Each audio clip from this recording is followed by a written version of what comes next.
హిందువుల మీద విపరీతంగా దాడులు జరిగే బంగ్లాదేశ్లో మోడీ గారు ఒక స్ట్రాంగ్ వార్నింగ్ ఇవ్వడం అయితే జరిగింది.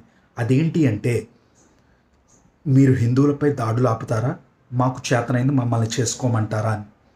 దానికి మొహమ్మద్ యూనస్ గారికి 6 ఆంక్షలు అయితే పెట్టాం. మొహమ్మద్ యూనస్ ఏం చెప్పాడంటే, హిందువులపై ఈగ కూడా వాలనివ్వం అని చెప్పాడు. అయితే మనం 6 కండిషన్స్ పెట్టాం. ఆ 6 ఏంటనేది మీకు చెప్తా. హిందువులపై ఈగను కూడా వాలనివ్వం, దాడులకు పాల్పడ్డ వారిపై కేసులు పెడతాం, దాడులు వద్దంటూ ప్రభుత్వం ప్రచారం చేయాలి, కృష్ణదాస్పై కేసు ఉపసంహరణ, మత సామరస్యాన్ని కాపాడతాం, కోర్ట్స్లో న్యాయం జరిగేట్టు చేస్తాం అని వారు కనుక భారతదేశం యొక్క కండిషన్స్ ఒప్పుకుంటే మేము దీనికి ఏకీభవిస్తామని చెప్పి మోడీ గారు 2 ప్రతినిధులను అయితే పంపించడం జరిగింది.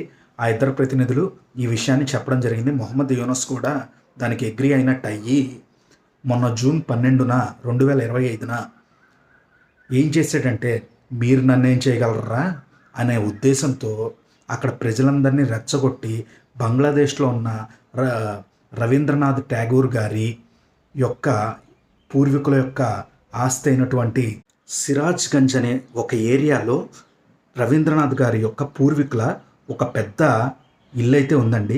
దాన్ని పూర్తిగా ధ్వంసం చేశారు. ఎందుకని అంటే, ఆయన ఒక హిందూ అన్న ఉద్దేశంతో ఆయన ఇంటిపై దాడి చేసి మొత్తం ఇంటిని ధ్వంసం చేశారు. మొహమ్మద్ యూనస్ అంటే దాని ఉద్దేశం ఏంటంటే, మోడీ గారికి ఏమని వాడు సందేశం ఇస్తున్నాడంటే, ఈ హిందువులపై ఏ కూడా వాలనివ్వమని చెప్పిన వాడే ఇప్పుడు అవన్నీ రెచ్చగొట్టి చేయిస్తున్నాడు.